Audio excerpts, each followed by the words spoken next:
अस्सलामु अलैकुम वरहमतुल्लाहि वबरकातुहू। उम्मीद है कि आप सब बखैर होंगे। मैं मोहम्मद दिलशाद आपकी खिदमत में हाजिर हूँ चौथी जमात के निसाब में शामिल NCERT की किताब इब्तिदाई उर्दू का तारुफ़ कराने के लिए। जैसा कि हमने वादा किया था कि इंशाअल्लाह पहली जमात से लेकर 12वीं जमात तक NCERT का जो निसाब है उसे हम इंशाअल्लाह वीडियो के तौर पर या वीडियो की शक्ल में पेश करेंगे और उसे अपलोड करेंगे। उसी वादे के मुताबिक ये चौथी जमात का तारुफ़ कराने के लिए मैं आपकी खिदमत में हाजिर हूँ।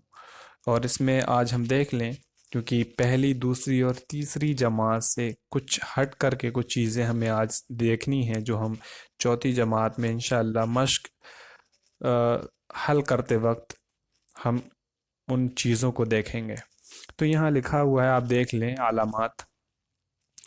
अलामात ये अलामत की जमा है जिसका माना होता है पहचान, निशानी, मार्क।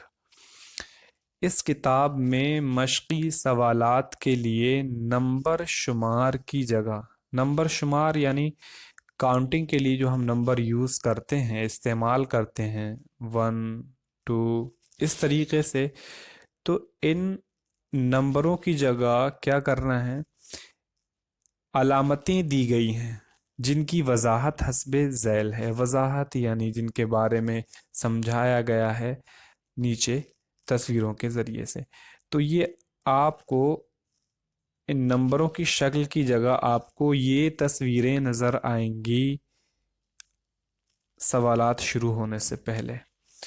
तो आप इन तस्वीरों का मतलब समझ लें कि इन तस्वीरों का मतलब क्या है। अगर ये तस्वीर सामने हो तो इसका मतलब है कि ज़बानी याद करने की अलामत है। ये किसकी अलामत है? ज़बानी याद करने की। ये जो तस्वीर है ये है गौर करने की अलामत, सोचने की अलामत है। उसके बाद ये जो तस्वीर है ये सोचने, समझने, बताने, पढ़ने और लिखने की अलामत है। ये वाली तस्वीर जो है ये लफ्ज़ चुनकर जुमले बनाने और ख़ाली जगह पुर करने के लिए इसे आप देखेंगे। किसने किससे कहा, अगर ये तस्वीर आपको नज़र आती है और यानी ये तस्वीर दी जाएगी जहां आपसे ये पूछा जाएगा कि सबक पढ़ते वक्त जब आपने सबक पढ़ा था तो आपने देखा होगा कि कौन सी बात किसने किससे कही।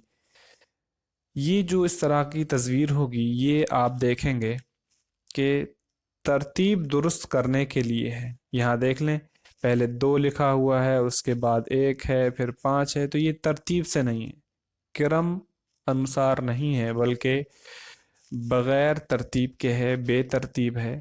तो ये जो तस्वीर होगी वो तरतीब दुरुस्त करने के लिए आप देखेंगे इसको, यानी उसकी अलामत है ये। उसके बाद देखें, खाली जगहों को मुकम्मल करने, तस्वीरों को देखकर लिखने और मुहावरों के लिए ये वाली अलामत आप देखेंगे।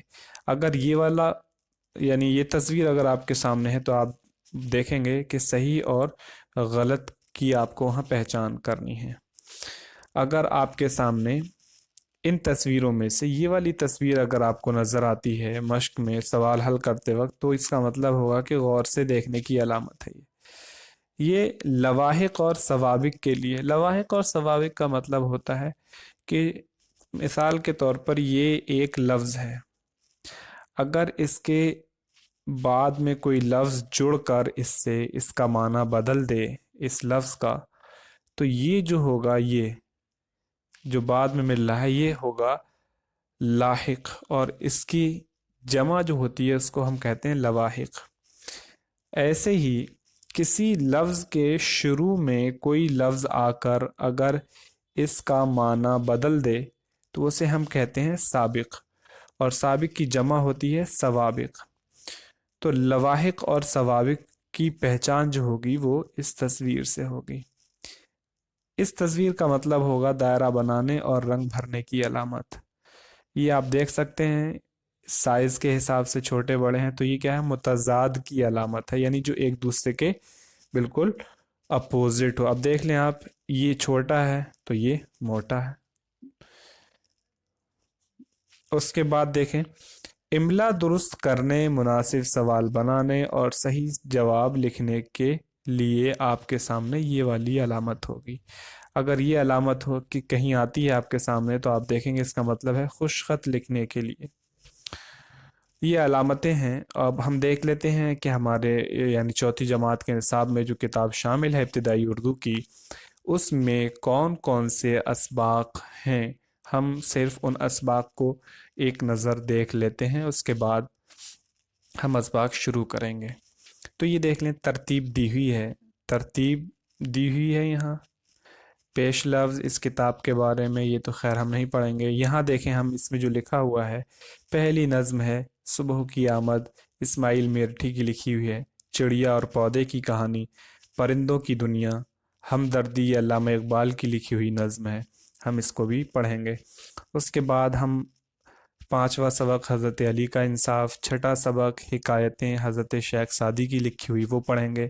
ساتواں سبق کہنا بڑوں کا مانو، آٹھواں سبق کسان کے بارے میں پڑھیں گے۔ نواں سبق ہے اس میں ہم شہید بھگت سنگھ کے بارے میں پڑھیں گے، اور 10واں سبق جو ہے اس میں ہم ہوا کے بارے میں پڑھیں گے۔ 11ویں سبق میں ہم موبائل فون کے بارے میں پڑھیں گے۔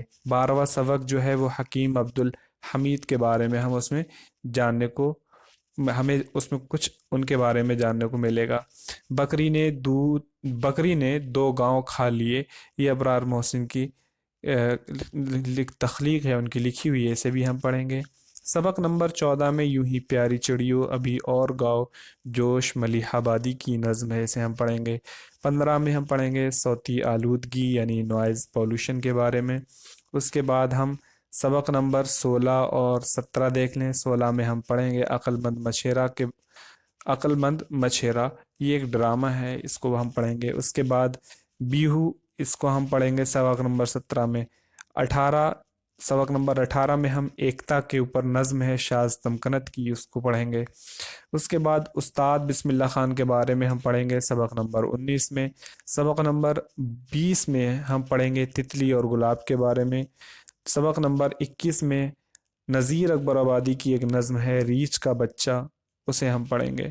سبق نمبر 22 میں ہم پڑھیں گے اپنی تہذیب، اپنے کلچر، اپنی سبھیتا کے بارے میں۔ تو یہ ہمارے اسباق ہیں، 22 اسباق ہیں، 22 دروس ہیں اس کتاب میں، یعنی چوتھی جماعت جو NCERT کی طرف سے نصاب میں شامل ہے ابتدائی اردو، اس میں 12 اسباق ہیں۔ انشاءاللہ ایک ایک سبق ہم ترتیب وار آپ کی خدمت میں پیش کرتے رہیں گے، اور اپنا خیال رکھیں۔ ملتے ہیں آپ سے اگلی ویڈیو میں۔ اللہ حافظ۔